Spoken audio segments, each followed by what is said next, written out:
That could have ruined my whole afternoon of shopping. I don't recognize a thing.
pink in her.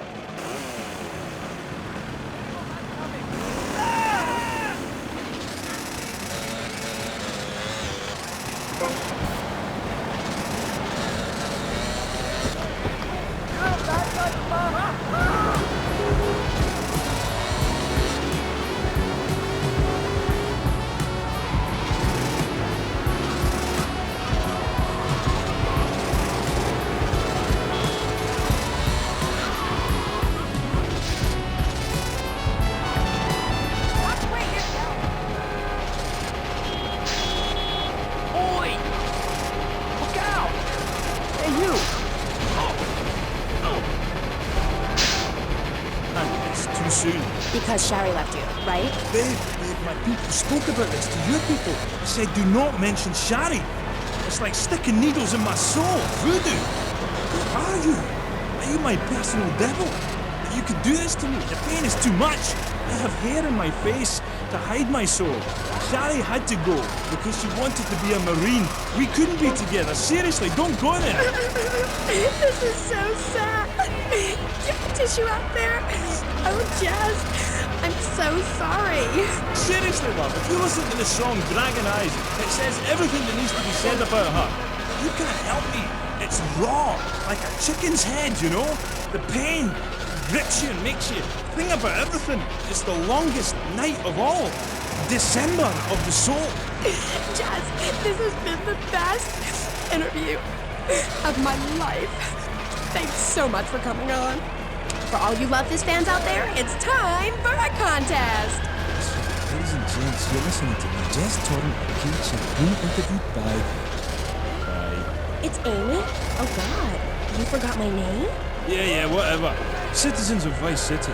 Now you've got the opportunity to win a part of my signature. I only give away parts of myself to people who have bought all our records, so you've got to answer this. On which album did Beast Fist appear? Was it A, Dogs on Heat, B, Fat Chicks All Day All Night, or C, Devil's Own Band?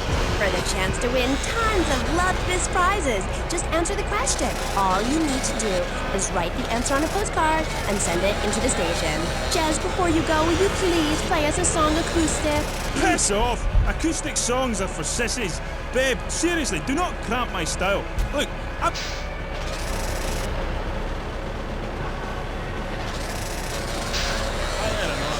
Always good to me. You look after a man for us, will you? Oh, I lost my lighter again. Love Fist! That was the dreamy Jazz Torrent of Love Fist, who are appearing this week in Vice City as part of their world tour. Bring your lighters and a spare pair of panties. I know I will. We'll be right back on K-Chat after these... Through an ancient Egyptian miracle process called taxidermy, you and your best friend will always be together. Yeah, that's a good guy. Pet Stuffers, when you just can't let go. And coming soon, Grandparents Forever. The key to feeling great is looking great, and the way to look great is to have great hair. That's right.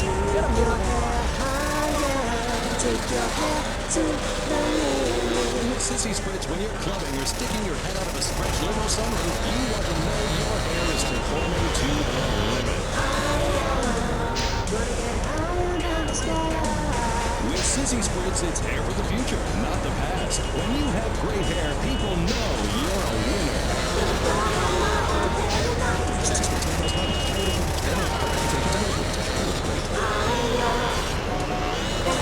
K-Chat. Welcome back to the show. I'm Amy Scheckenhausen, and next up, we're going to be interviewing someone with a lot to say for herself. A woman who pretended to be a man and then wrote a book about it. I haven't read it.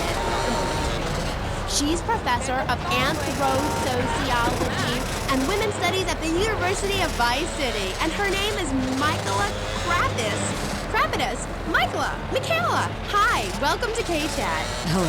Hi. So, Michaela, you're a teacher. If you mean professor, yes, I have a doctorate. Teachers are homely women who make minimum wage to keep the teenage boys off the streets drunk. I am very intelligent, and I'd rather talk about that. I'm trying to sell my book. Okay. Now it says here you wanted to be a man so much, you dressed up like one. Well, that's a load of crap, my dear. More misogynistic propaganda. I hate it. Can't bear it. I think I'll completely waste of time and space in a disaster. Fortunately, measuring self-worth in relation to my ideas. Look at you. Gifted with some invisible labor, short grouch or body hair, or boots, for example. You mustn't get sucked into their hetero-patriarchy. But I like dating. Having someone buy you dinner is great. Well, we'll come back to you and your problems, accepting who you really are. Let's talk about me. Okay. So, tell me about your book. You hate men a lot, and you dressed up like one, and now you've written a book about it. More or less. As I said, I'm very intelligent, so I don't expect you to understand, dear, but I've always been fascinated with the world of beauty. Revolted, of course, but fascinated. Now, as an academic, I kind of get paid to write a book about pretty much anything, as long as I pick a complicated title. I think so. Okay, sorry. Don't be so weird. Got it everywhere we go. Just like the universe is in display my beautiful and sensual woodcuts in the student commons. It makes me so angry. Where was I? You were talking about yourself. The ego is a dangerous extension. I'm a young. Anyway, so what I did was dress up like a midget and turn to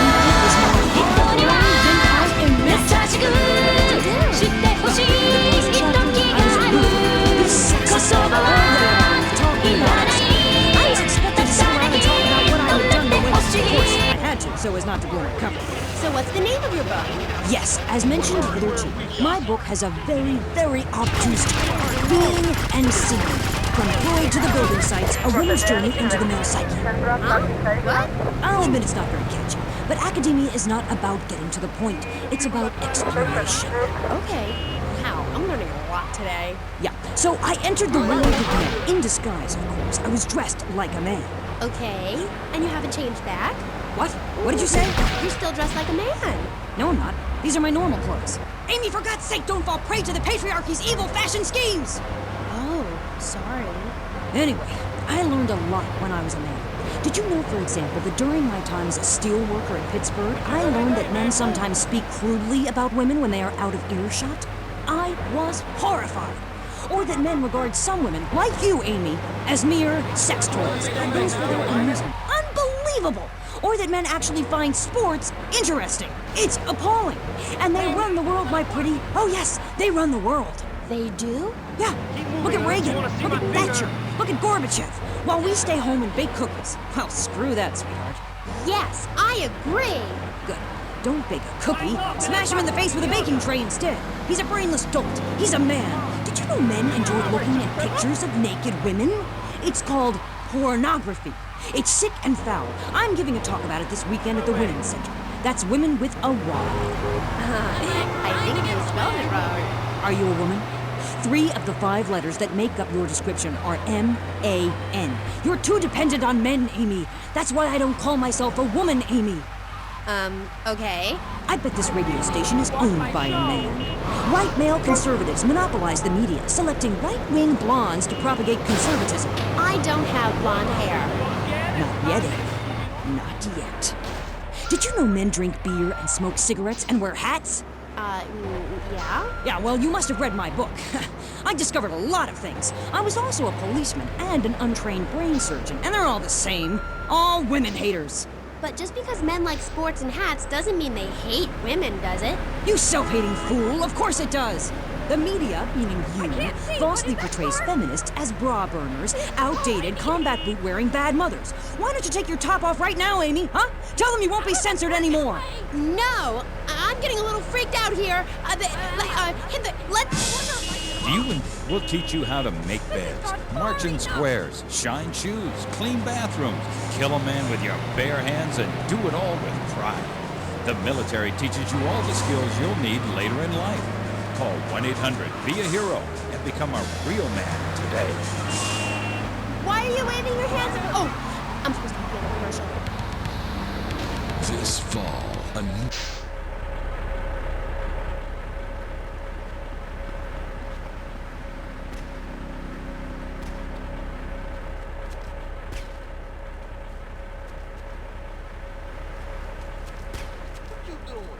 Hey, easy. Forget about it, Mario. You back? What I do to you? I never ran. I met it for him, Mario. I got those. What hardware have we got? What are you doing?